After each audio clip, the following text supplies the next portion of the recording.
Morning to everyone welcome to my new blog. म आज के गर्छु तपाईँलाई देखाउने छु। लास्टसम्म हेरिदिनुहुन्छ भनेर आशा गर्दछु। चाहिँ राम्रो गीत भइरहेको थियो, अहिले फेरि पानी पर्ला जस्तो भयो। यसरी चल्छ चाहिँ अब हाम्रोतिर चाहिँ ठुलो भइसकेको छ टमाटर। यहाँ चाहिँ पदिना छ। यहाँ चाहिँ म रङ्गले रोपेको हो टमाटर पनि। तपाईँलाई पछि देखाउँछु यो टमाटर पाकेर अचार खाँदै गरेको।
चाहिँ लिपिसकेँ। अब दाना पकाउनु छ यही चुलामा। अब दाना ल्याउन जान्छु। सिस्नो टिप्नु आएको। अब यो सिस्नो चाहिँ दाना पकाउनु पर्छ नि त। अन्त यहाँ सिस्नो टिप्नु आइरहेको छु है। त्यहाँनिर चाहिँ अब दाना पकाउनु पर्छ। अन्त तपाईँलाई देखाउँछु दाना पकाएको। सिस्नो र इस्कुसको पत्ता लिइसकेँ। अब आगो फुकेर दाना बसाउँछु।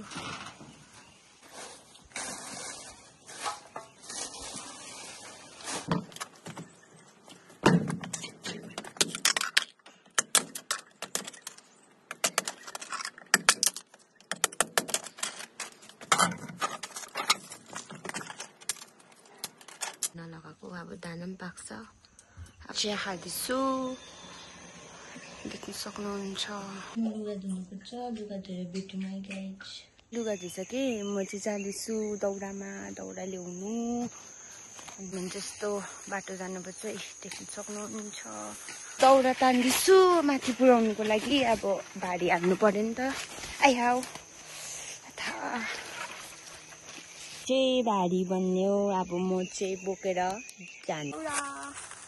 बाटो एकदम चिप्लो रहेछ। गर्नु बोक्नै पर्यो।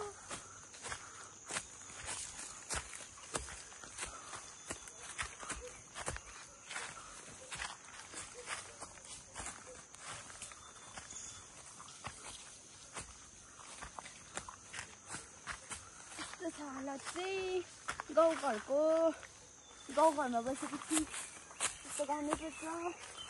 काम भन्ने कुरा लजाउनु हुँदैन। जे काम गर्नु पर्यो।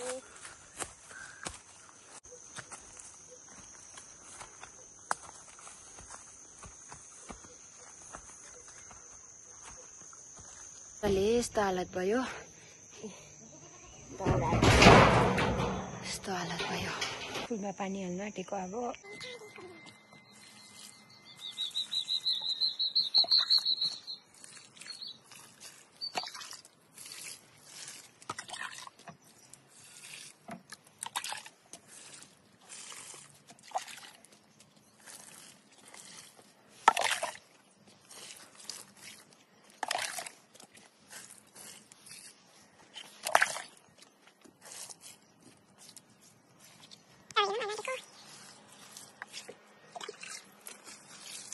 फुलमा पानी हालिसके देख्न सक्नुहुन्छ thank you for watching my video don't forget to do like share subscribe my channel bye by